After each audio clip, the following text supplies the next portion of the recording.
Cool. Okay, thanks everyone.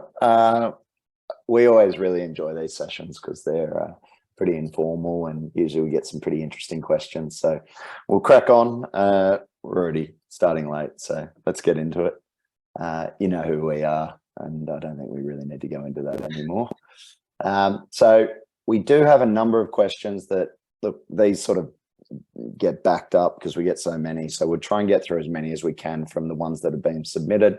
Some of the ones that have come in the last 24 hours, we haven't addressed specifically in this, but if we do get time, we will make time for them. And obviously, if you've got questions during anything we're going through, let's just keep it really informal and just talk through. Okay. Right. When to enter carb and sweat tests. So on the left-hand side, I've got a screenshot.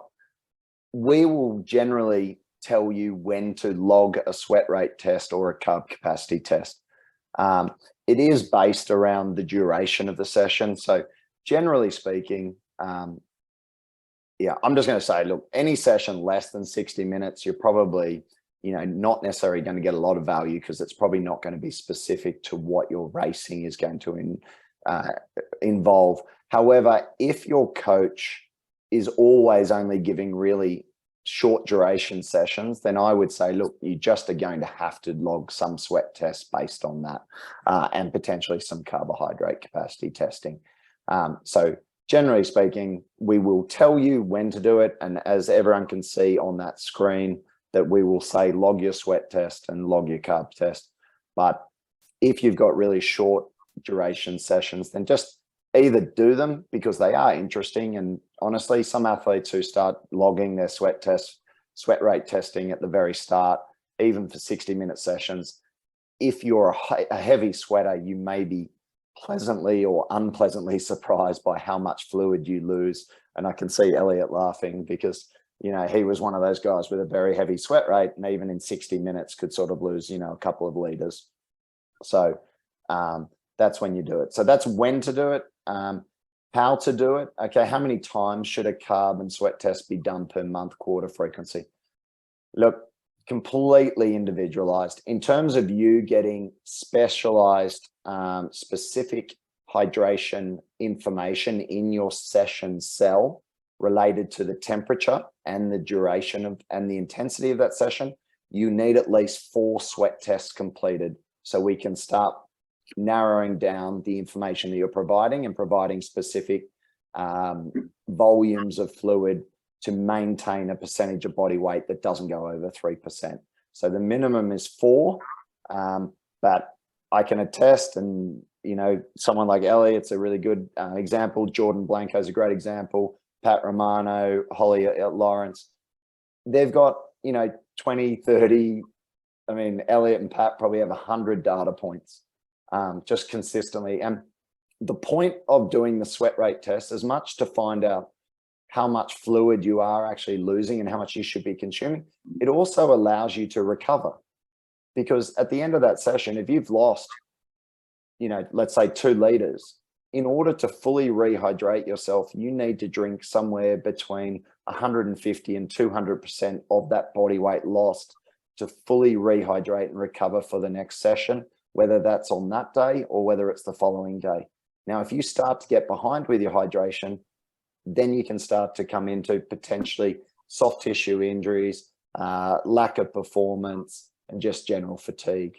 And so use the sweat rate testing even just as an accountability that you are rehydrating appropriately.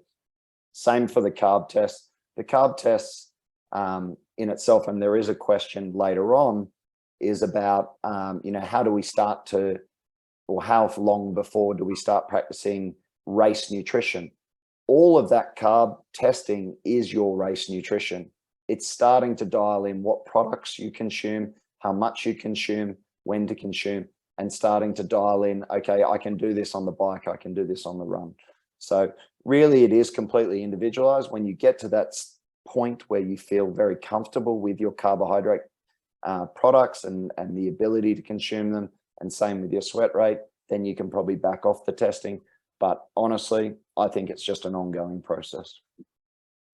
And Scott, I know we've had this question before. So while we're on carb testing, if someone is looking to increase carb consumption, how often and by how much do you like them to increase? Like if they were at 40 grams when they started, when are they ready to go to 50 or 60? And how should they progress that? Yeah, so the way the carb testing works and the way in which we program the system, there's 3 tiers. So at the start, you'll be given probably best case scenario if you haven't done a test, and it will be for women, it will be a little bit lower than men, but it's around 70 to 90 grams. And for men, we'll ask you to do somewhere between 90 and 120 grams. Now, based on your first lot of testing and where your average amount is, you'll then be bucketed into the lower amount. I think it's 30 to 50. Then you'll go up into the 60 to 90 and then into the 90 to 120. Now, depending on what your average intake is in terms of grams per hour, you'll be pushed into one of those buckets. Now, as you take in more of the carbohydrates, so if you're recommended, say, the 30 to 60 grams, if you start taking 50 to 60 grams, you'll be pushed into the next level above for the next time you're doing it. So the more information we get from you and the more data you're putting into the testing sections, the smarter it will get, and that will allow you to then progress your carbohydrate capacity as you go along. Cool. Answer the question? Yeah. Okay. I just wanted everyone to see how that worked. Yeah, no, it's good. It's a really good question. And probably a lot of athletes don't realize that the way in which, so again, in this case, obviously the example here, this person is getting pushed towards 90 to 120 grams. Now that's probably the general recommendation at the very start based on this individual being a male. Once that individual has logged enough carb tests, depending on where they sit in those buckets, that number would be specific to what they've actually been logging. And as I said, we break it just into 3 simple tiers to keep it, you could split it up into 10 different tiers, but the reality is you're in that lower to moderate to high amount, and depending on how you go, that's going to cover you. And let's say someone's A race this year isn't until July, and they're thinking, okay, I can start my carb and sweat testing like April, May. When should they actually start and really make sure that they're focusing on it and doing it with consistency? I'd start now. Yep. Honestly, I think everyone leaves it way too late. And I think this is where everyone needs to start getting out of this, when do I start my race plan? It's like you are in your race plan now. When your coach is giving you high intensity race specific sessions, this is your opportunity to start dialing in your race nutrition so that it just becomes second nature. By the time you get a few weeks out or whatever, you're like, I know exactly what I'm doing. There's no questioning what's happening on race day. You know exactly if you're going to use some liquid carbs, you know exactly what your bottles are, you know exactly the concentration of them. If you're using some blocks, if you're using gels, you know exactly what products, you know exactly at what point in time you're going to be using them, how many you need to carry, whether your special needs is going to whether you're going to involve special needs. And then same for your run, what products you're going to use on your run, how often you're going to use them, and what your capacity is. And you only do that through repetition and being consistent. It's no different from your daily nutrition. You're not going to practice it every session. You're probably maybe going to practice it maximum once a week, depending on your coach, but you're certainly going to get a number of these sessions in. And Jordan made a good comment. She says she thinks the issue at this time of year is that there isn't as much race specific training on the schedule. It's more foundational.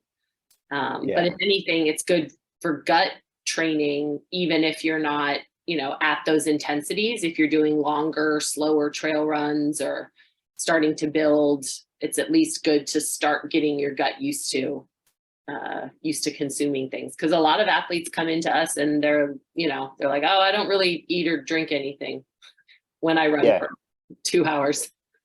Yeah, I think, to that point, you may not be doing really high carb consumption, but at least start eating something during those sessions and getting used to that and drinking some fluids and understand, again, if you start weighing yourself before and after the session, and you never drink anything, and you're like, holy shit, sorry, language, I lost like 2.8% body weight. Oh, starting to drink some water even on that run is a form of gut training in itself. And, you know, if you're a female, you are more likely to have GI issues compared to men. And if you've got a history of those GI issues, then start doing it.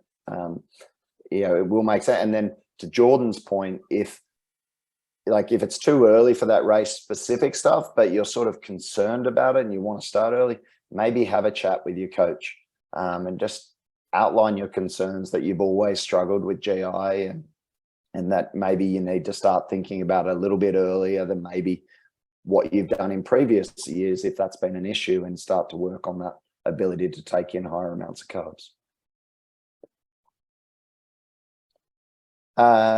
You're doing the carnitine? Yes. So the question is in our opinion, is the L-Carnitine supplement good for health and performance?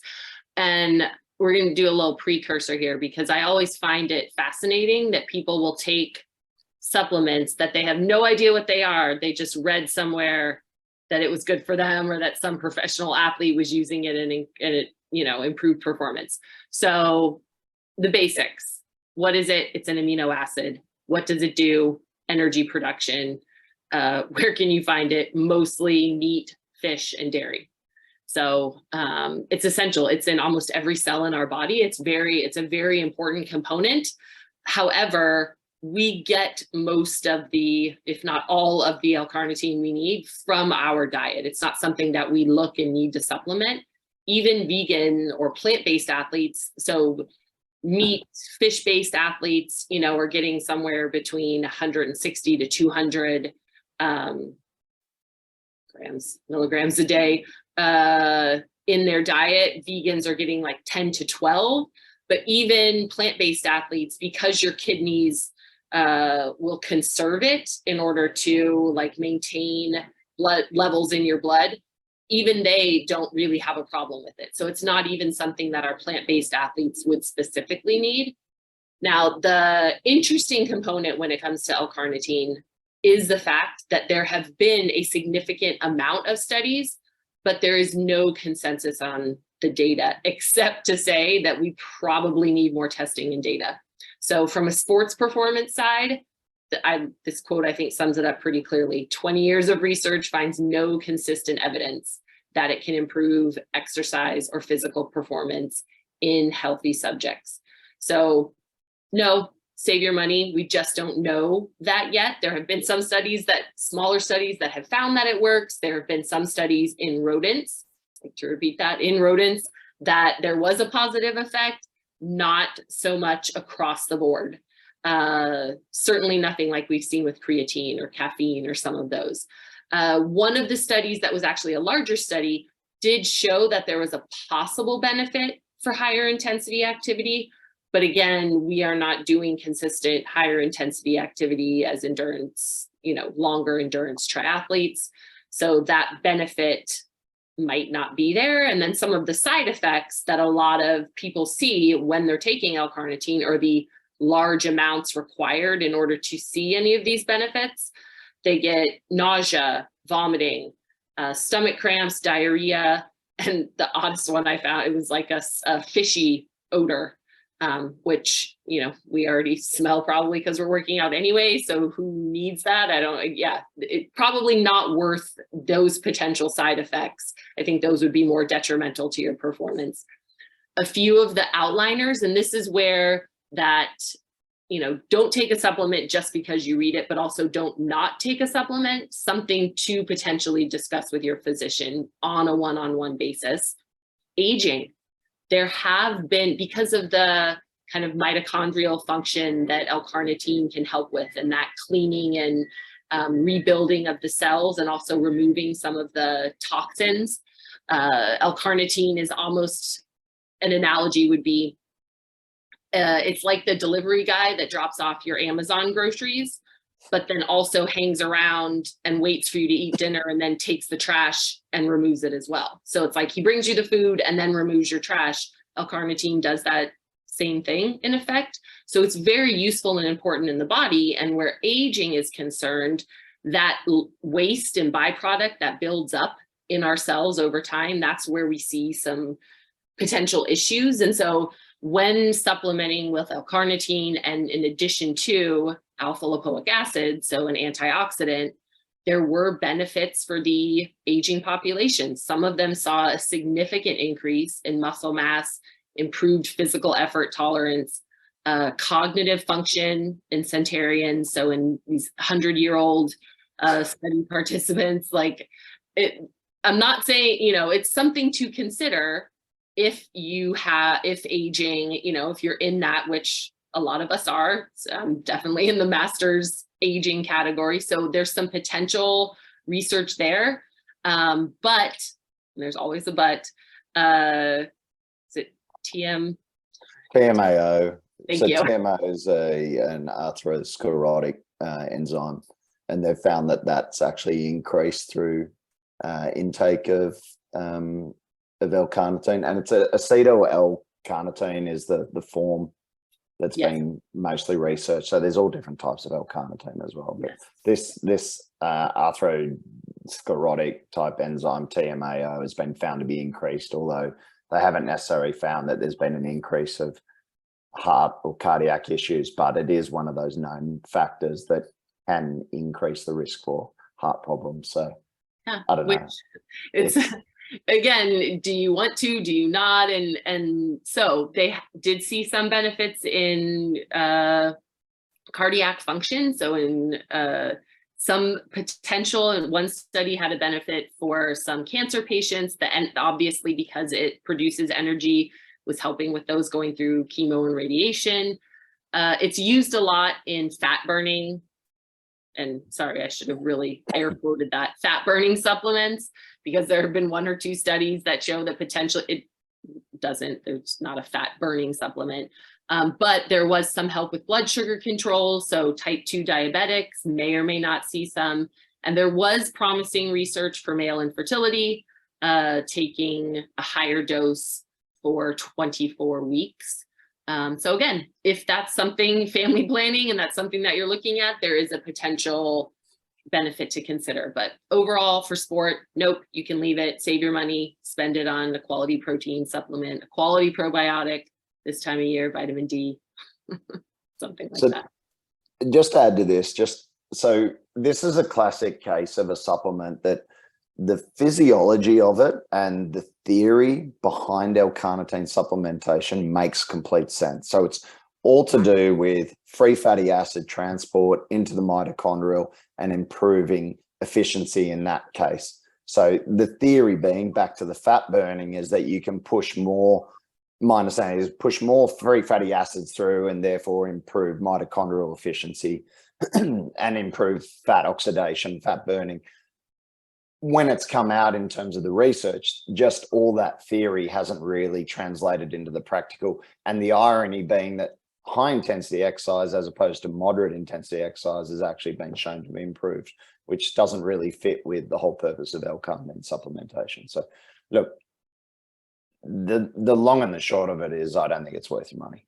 That's what I would say. So I think we can, if you're 100 years of age and you're worried about your brain, maybe take it then. But honestly, I think fish oils are probably a little bit better and won't ruin your heart. So fish oil, creatine, yeah. There's better stuff out there. And spend your money on that. I would save your money. And there's the studies there. So. Okay. So how often do we practice race nutrition? So this is exactly what I was just talking about before. It's just ongoing. You're just always practicing. You're always tweaking. You're always getting used to it. Like, you want to have your race nutrition sorted weeks before going into a race. You don't want to be going 2 weeks out from the race and going, okay, what am I going to start taking now? Which is more, we often get a lot of requests to write a race nutrition plan. I'm like, well, no, because that's what you do just leading up to it. And that's what you're doing the whole way. So I think if everyone can just change their mindset of when are you starting in your race nutrition, it's just when your sessions and your coach is giving you race pace or above, that's when it's an opportunity to practice. your hydration strategy and your higher carb fueling, then you're on the right way forward in terms of improving and nailing down your race nutrition strategy.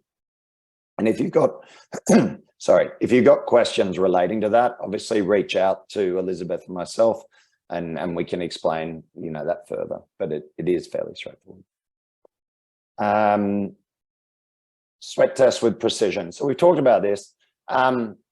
My thoughts, and I've spoken to Andy about this, I think their recommendation is a little bit high. And if you refer back to the talk we did with Dr. Alan McCubbin about hydration and what the research is sort of showing in relation to sodium requirements, I think you could probably take, depending on who you are, somewhere between 40 and 60% of their recommendation and start with that amount and then adjust based on how you're actually performing.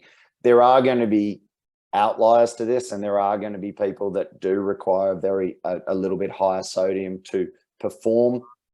And that's anecdotally, they perform better with that sodium because a lot of the research won't necessarily support that, but there are going to be those people. But my general thought, and again, this is how we tend to structure it, is that if you're being recommended 1,000 milligrams per liter as your total body sodium concentration, then I think you can certainly start with around 500 milligrams per liter and then adjust that based on.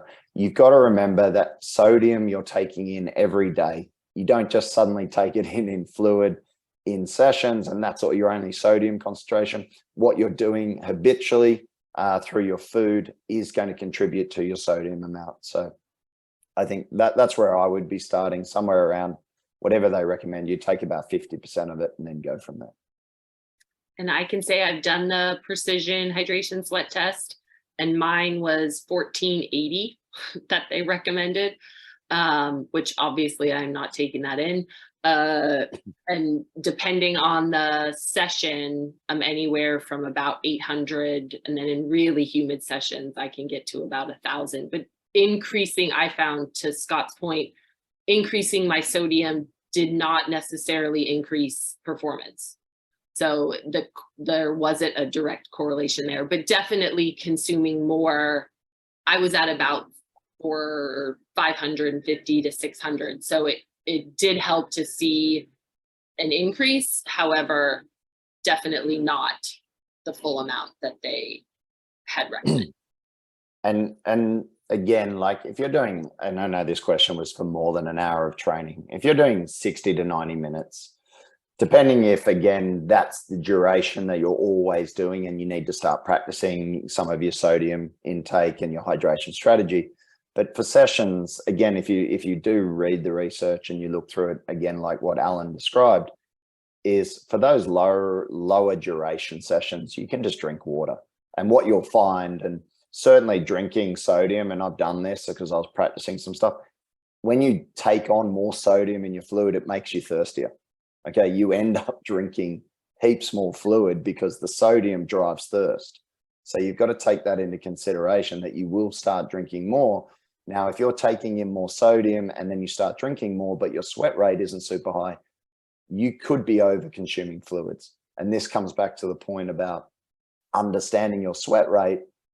If you start to understand, okay, I sweat at 2 liters, or let's say 1 liter per hour, okay, your fluid intake to maintain a sense of, hydration status, you only need to take in around 60 to 70% of that 1 liter that you're losing. So around 600 to 700 mils should keep you in a fairly hydrated state.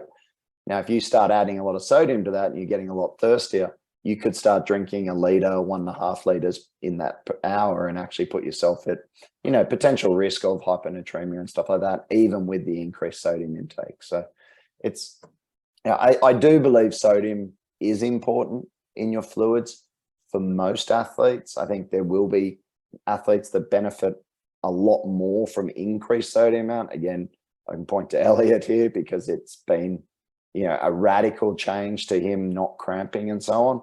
But he has an extreme sweat rate, okay? And he's a salty sweater, like based on the testing. But even then, some of the amounts he's taken in, like I sort of am like, it's very high. So, you got to balance also, like I was reading a really interesting paper. It was about like the benefits of exercise, and then is the benefits of exercise, i.e. lowering blood pressure, improving cardiac function, all that, being outweighed by these huge amounts of sodium intake, that ultimately if you start taking huge amounts of sodium, that could increase blood pressure, blah, blah, blah.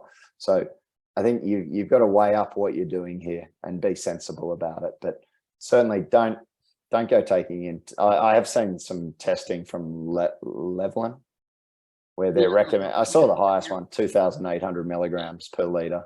Actually, it was 2,000. They do it in per hour as well, which is a whole. You'll see in the sweat rate testing section in your athlete that we provide you with milligrams per hour and milligrams per liter.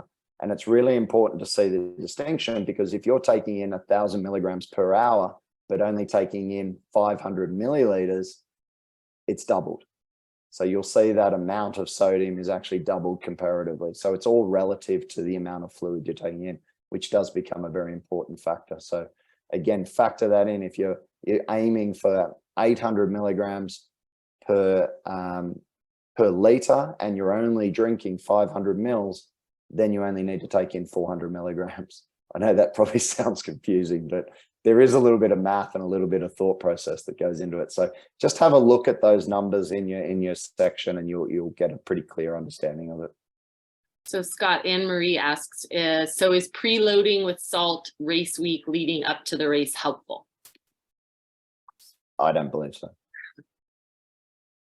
Yeah. That's my take. I think it can increase massive amounts of fluid retention. We've seen that in the past where athletes start doing it, and I don't know if it's, again, I think you want to be pretty careful with it and make sure that you're comfortable with it. I think most people, again, are consuming enough sodium in their diet to, you probably, has anyone ever tracked their sodium intake on when they're doing their food diary? It's pretty horrific when you start looking through your foods and seeing how much sodium you're taking in on a daily basis, especially if if you're eating, if you're not cooking everything yourself. So yeah, I don't think sodium loading is required personally. I'd stick to carb loading. And to that point, carb loading will bring on, because the carbohydrates carry more water, there will be more of that water retention anyway. So adding salt water retention to that in addition is just going to you're just going to feel like crap. Yeah. Yeah. Okay. I'll ask this to you, Elizabeth. How important is it to log sweat rate and carb during workouts in the postseason? Workouts tend to be shorter. Our program indicates consume carbs to 90 grams per kilo per hour. So is that overdoing it? To that point of before, yes, in the postseason, if you're doing that off-season training where you're doing skiing and hiking and maybe long trail runs, and it's not directly related to, that is a time when you can potentially do less of the carbohydrate testing. However, it might be the perfect time to be consuming higher grams of carbs. So do you need it? No. Is it useful for gut training in season? Yes. And the thing with doing it when in season, those workouts and work sessions mean a lot more. They're your key sessions. You're right in the middle of your training, and no one wants to be having GI issues and trying to push the pace while also trying to increase gut tolerability. So the off-season, post-season time could be an excellent opportunity when you don't care so much about the outcome of that session, when it doesn't matter if you have to stop and walk for a minute, to be consuming more than you would potentially need. So again, if that align, like body composition goals aside, if sometimes we are adding food or adding carbohydrates not because you need that fuel, but because you might be training your gut for later on. Yeah. And I mean, look, someone like Alejandro, he worked very hard to get his intake up to about 100. I think he's about 110 grams an hour. And it's been, a game changer for him in terms of his ability to tolerate that and do that. So, in his case, in the off season, he could probably still aim to consume high amounts of carbohydrates, but maybe just do it in the form of, you know, maybe white bread with some jam and crackers and things like that, and not necessarily using, you know, gels and blocks specifically as race fuel. He could perhaps focus on just eating total amount of carbs in however he wants to get that in. But as Elizabeth said, if it's something that you really need to work on, it is going to take time. And getting, you know, you're changing the physiology of the small intestine, the number of transporters, you're changing the ability of the stomach to improve its gastric emptying. Like, all that stuff takes time. And so just wishing it to happen a week or 2 weeks out from a race isn't going to be the best strategy. So, you know, I think it's case by case. Obviously, look at what we're recommending. If you do have a question about it and you're unsure, again, something like a question to us or a consultation can often just mean the difference between you really understanding exactly what we're trying to get out of the program.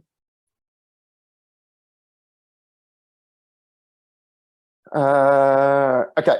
The app provides the total amount of daily in grams for each macro. Should I know how to divide that total? How should I divide that total amount for my day? And what should be the max amount of specific macro per meal? Does it matter? So effectively, I mean, we have discussed this previously. The way in which I would be doing it is your fat and your fat and protein, just divide that number effectively by the number of meals in the day. So if you've got, 3 main meals and a shake, and you've got 160 grams of protein, you're dividing 160 by 4. So it's roughly 40 grams per meal. And that's the easiest way for you just quickly to divide up. Same with your fat. If your fat's at 80 grams and you've got 4 main meals, you're aiming roughly for 20 grams per meal. Now, obviously there are some differences there. Some people may not want any fat in their shake, and therefore you're dividing that total amount of fat by the 3 main meals as opposed to the 4 meals, which would include the shake. We keep the protein and fat fairly consistent throughout the week to allow you to get used to doing that. In terms of the max amount, specific macro, look, in terms of protein, I think it depends on age. I mean, we talked about this in the older athlete and even the menopausal Q&A. There is evidence for older athletes that anywhere up to 70 to 80 grams per meal of protein could still be beneficial for that age group. So I don't think anyone's got too many worries about over consuming protein per meal. I think the point being, and Elizabeth and I were talking about this, is there doesn't actually seem to be too much evidence now, even in terms of pulsing protein throughout the day. It seems to be just the total amount of protein throughout the day and throughout the weeks that makes the biggest difference. Certainly getting protein in post-training session makes sense in terms of maximizing the potential. And I will say that just because there isn't necessarily a whole lot of evidence to support it doesn't mean that there's not evidence that it does impact it. Sometimes the research is behind the practical element of what we actually see with athletes. But I would certainly say that, look, around 40 grams of protein is where most people should be targeting per meal as an athlete, regardless of your age.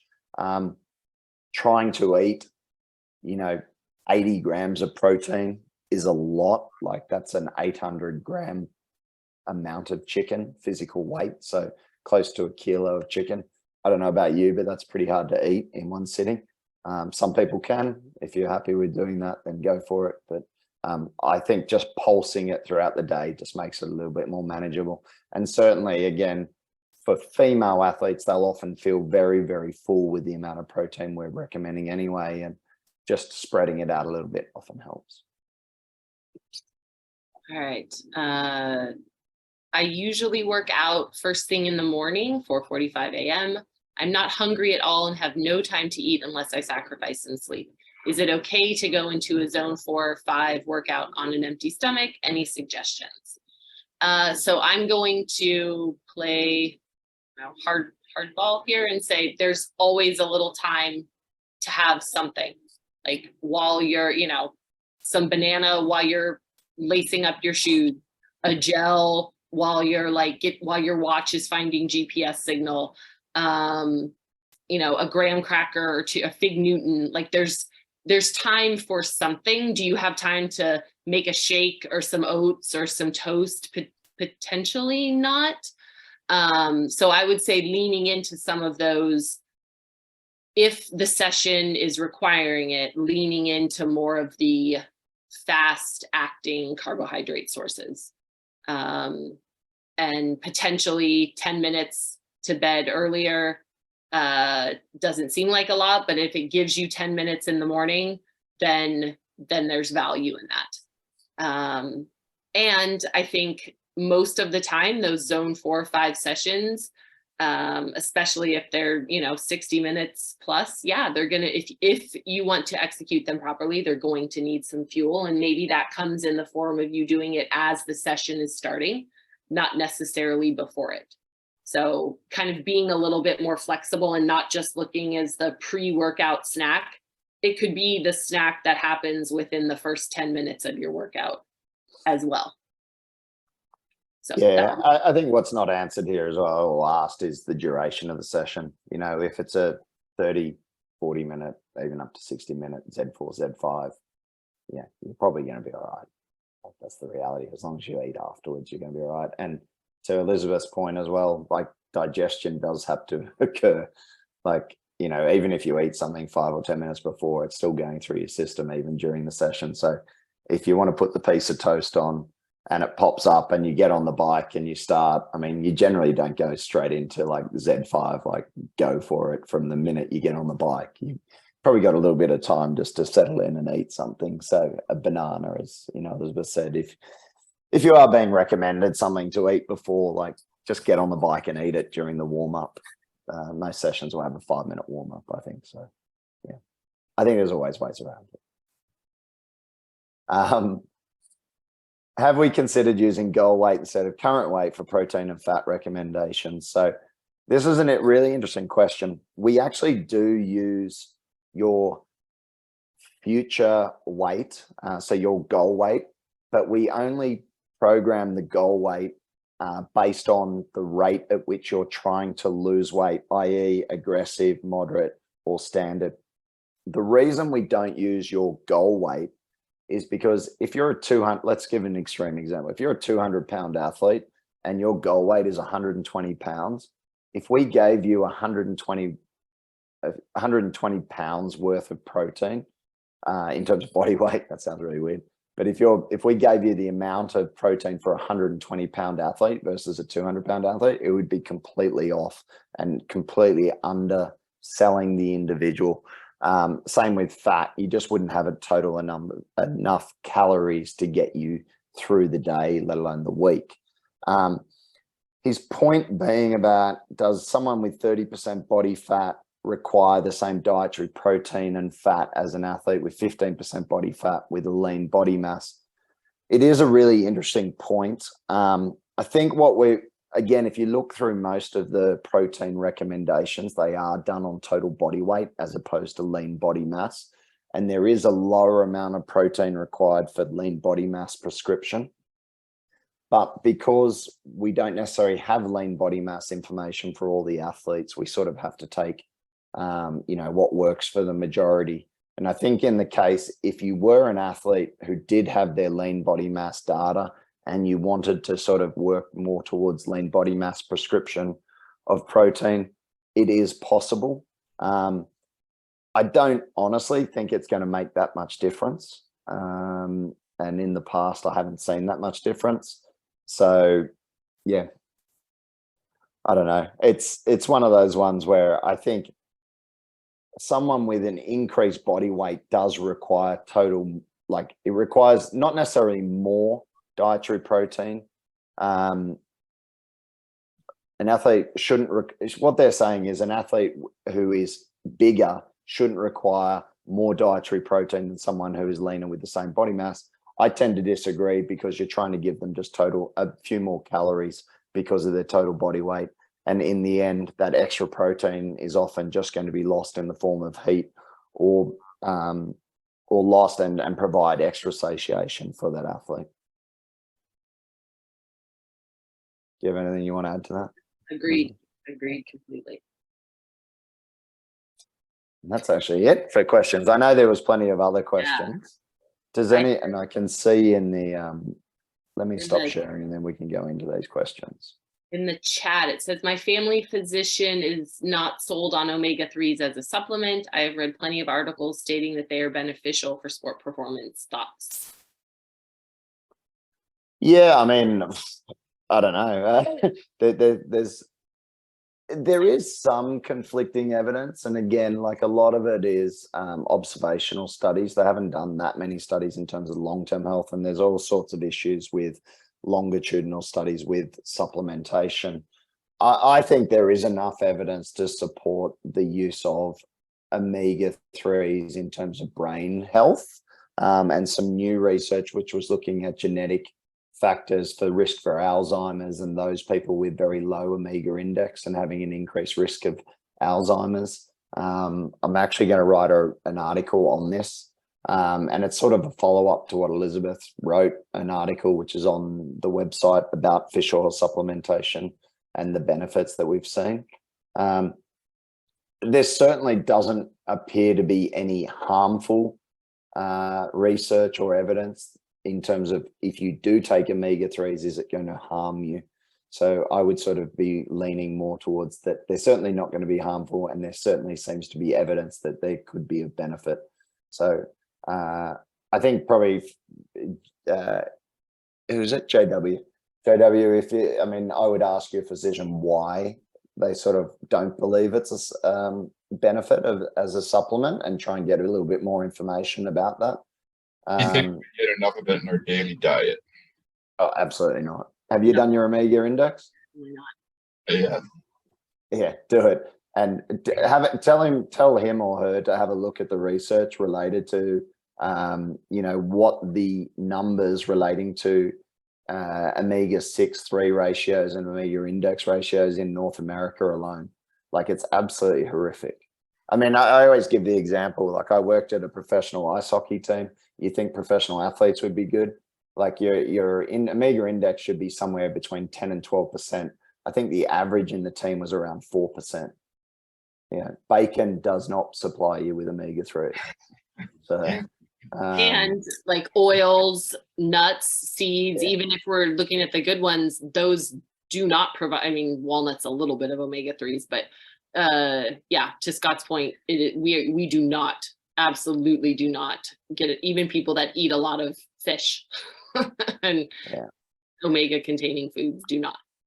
I was a little surprised to hear him say that. Everything else he seems pretty solid on, but that one I wasn't quite sold on. So get him to do the omega index on himself and ask him what his results are. Okay, it'd be fascinating. In terms of sports performance, I think this is the other potential for omegas. There is some really interesting research that taking fairly high dose omegas post training can reduce muscle soreness, and potentially there has been some research showing that improved lean muscle mass gains as well. I'm not convinced on the lean muscle mass gains one, but certainly in terms of post soreness, I believe I get horrendous DOMs after training, and it's more a genetic thing, but I think it does help me, whether it's anecdotal, whether it's placebo or not. I take I just take under 4,000 milligrams of omegas, but I take it in cod liver form as a liquid. And that tends to, I get the amounts in, and my omega index sits at around 10%, and it's always sat at that since I've been supplementing. So I'm a believer in fish oils. I think they're very good. So the only caveat would be if you're on blood thinning medication, you need to talk to your physician about this and make sure that it's not a contraindication. Scott, why do you like cod liver oil, and why do you like it not in pill form, liquid form? The reason I moved to the liquid is actually I just stopped getting gut issues. I was getting really bad diarrhea from capsules, omega capsules, and it didn't matter what brand I was taking. It just really went straight through me. Whereas if I'm taking, I use Nordic Naturals at the moment, and it tastes fairly less fishy, and it seems to sit very well in my stomach. So, prior to that, I would use Pillar. And I like the Pillar brand because of, you know, where they're getting their fish oil from, but it just doesn't necessarily sit well in my stomach. So I think it's just a case by case, scenario for athletes. Yeah. And Tim asks, what are the expected levels per day of omega-3s? So if you read, most of the research recommends somewhere in that, I mean, it varies between 2,000 and 4,000 milligrams of EPA, DHA. So the important thing, Tim, is when you look at the label, don't look at the front label, look at the back label on the NIP and have a look at, they'll break down specifically how much DHA and EPA they have. DHA is the omega that sits in the brain, and the EPA is what systemically goes around the body. So generally just try and take in, you know, somewhere around that 2,000 to 2,500 of DHA, and then make up the rest from the EPA. Great. All right. Deepa asks, I recently heard of athletic greens. Any comments on taking that?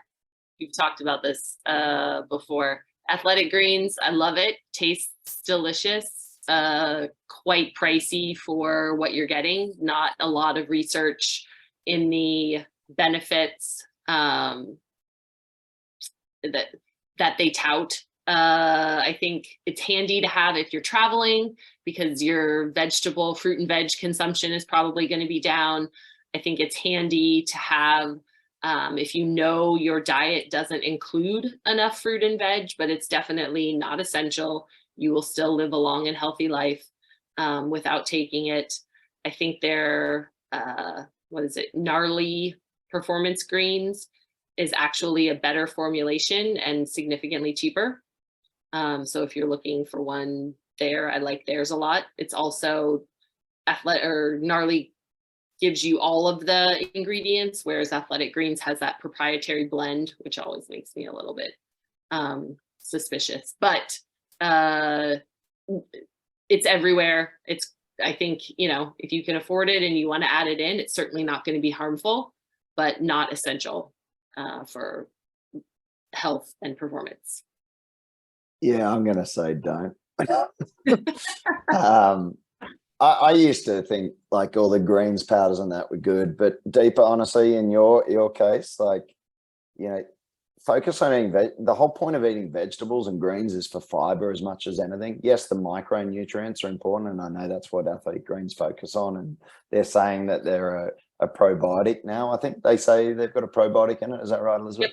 Yep. Even then, like I understand, I think for traveling and that, if you need to get some micronutrients and that, but I think it's just a pretty expensive multivitamin now, honestly. Like and even then, do you need a multivitamin?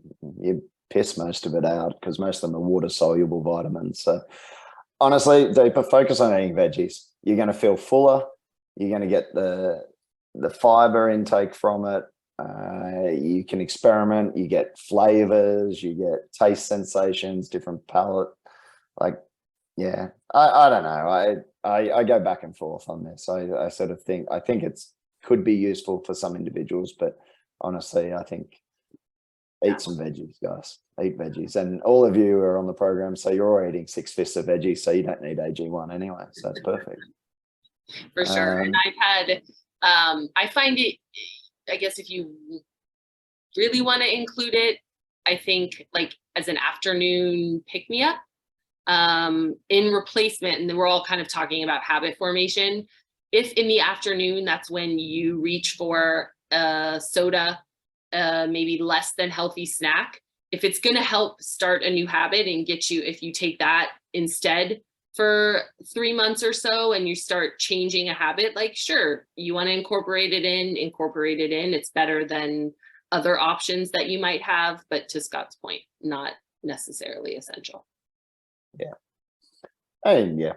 And probably line it up with, you know, do you need to be taking it, I guess, is the question. Like, if you don't have any micronutrient deficiencies because you've had some testing done, like, yeah, do you need it? Yeah. I've always said, if someone provided, like, it is pricey. Someone gave it to me, I'd probably, like, I'd take it, but paying for it, no. Yeah. Jordan, what's that link you've sent? You haven't heard of protein pulsing? What's that one? A podcast I think she was listening to. It was just a podcast that I had never heard the phrase protein pulsing, though I think just spreading out protein during the day, it seems more like a buzz phrase than anything valuable, but that had just come across my desk this morning. So yeah, protein pulsing is a term that's often used in protein research. So one thing they've looked at recently is this idea of pulsing protein feeds, i.e. 20 or 30 or 40 grams across the day better than a large amount potentially in the evening. And there was a study recently done where they actually gave them a decent amount of protein. I think it was about 1.5 grams per kilo body weight, which is better than 0.8 grams, but it's actually, I don't believe enough. If they pushed it up to like 1.8 grams, then it would have been really interesting. But what they did was skew. They did the pulse protein feeds throughout the day, or they did a skewed feed in the evening where I think they were taking like 20, and then like a 60-gram feed. And what they showed was that the rate of what's called fractional synthetic rate or muscle protein synthesis, there was no difference in those athletes taking either amount as long as they got the total amount in. But as I said, I just don't think the total amount of protein they took in was feasible, and therefore it wasn't necessarily maxed out either for either group. They sort of all had fairly low protein synthesis rates, and I think it could have been much more interesting if they took in higher amounts and then compared what happened between the skewed and the pulsed. But yeah, again, like most, I wasn't running the research, and they're very hard to do. So yeah, hopefully they'll do it later on. I think there's been some criticism about the total amount of protein that was consumed. So manage food and endurance, shift worker. Oh, Ben, you're a shift worker. Good on you. That's a hard. Ben, you're on mute. I think he might be. Yeah, he might be working. Yeah. Depending. Yeah, look, I think shift working is really he's at work. Shift working's one of those ones.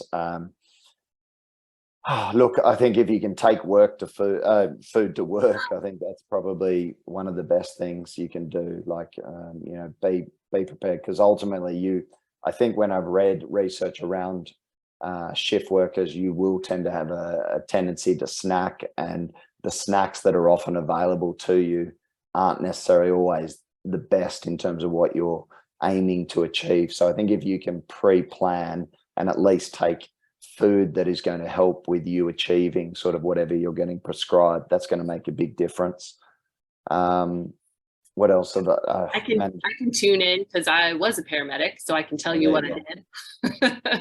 And yes, Scott, we would sit around in a lot of parking lots waiting for our next call based on where we liked to eat. So packing food was essential. And the protein options, like I would make, my partner didn't like it, but like tuna, eggs, leftovers. Like I ate a lot of cold meals. The problem comes when you are on a call longer than you think.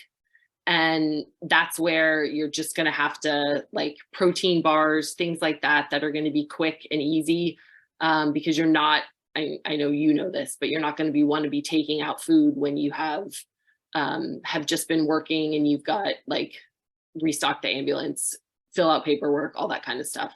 So it's utilizing the times when you're not busy to make sure that you're taking in the food that you need to take in. And then from there, making the best choices that you can, like having those snack options are important. And then two, when you go to eat places, in the middle of the night, there aren't that many great options. So, but, Denny's is always open to, and you can get eggs, dry toast, there are oatmeal, like there are some options. And that's where I think the app will be super helpful. And like looking at, we've just shifted your meals. Your breakfast is going to happen at home before you leave for work. your lunch is going to happen at the beginning of your shift, and then dinner is going to happen somewhere at the end, and you'll just have to kind of mind those meals throughout. And Ben, I would Huberman did a really good episode on shift workers and sort of some strategies to help sort of maximize just life in general, but talked about caffeine consumption, light exposure, elements like that, which aren't purely nutrition, but certainly can give you some, food for thought, excuse the pun, about how to manage best shift working, because it is, inherently we understand the difficulties with shift working, and also understand that the health implications of shift working can be often quite negative if it's not managed appropriately. So yeah, I would certainly have a listen to his episodes on that, because he has covered it a few bits. Yeah, I'm sure, mate. I'm sure you do love it, but I'm sure you hate the shift work. So, but yeah, work through that, and feel free to reach out if you got any questions. It sucks at night, but you don't want the day shift. The day shift was always boring anyway. The good stuff always happened at night. Yeah. And Martha, you were saying about the DEXA scan. Yes, do recommend DEXA scan. I think it's always one of those ones. It's like everything. It's just establishing a baseline. You understand. I think everybody should get a DEXA scan probably once a year and just track. It's fascinating looking at. I think I've got 7 or 8 years worth of data now, and it's interesting looking at what you were 7 or 8 years ago to where you are now, and are things going in the right direction or the wrong direction? And I think it just helps you sort of align on where you're at and what you're trying to achieve. Cool. Any other questions? I know we're bang on time. Does anyone else have any other questions at this point in time?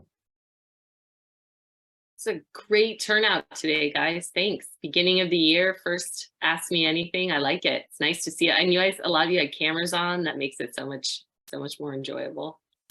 Yeah. It's going to be a good year. Yeah, it should be a good year. And I think just, keep the questions coming. If you've got topics that you want to learn about moving forward, please, at the end of this session, fill in the questionnaire and just put in topics and things like that. And any feedback you've got for us would be really great. Cool. Okay. Well, thanks, everyone. And great to see you all. And we'll see you soon. Thanks, guys. Happy New Bye. Year.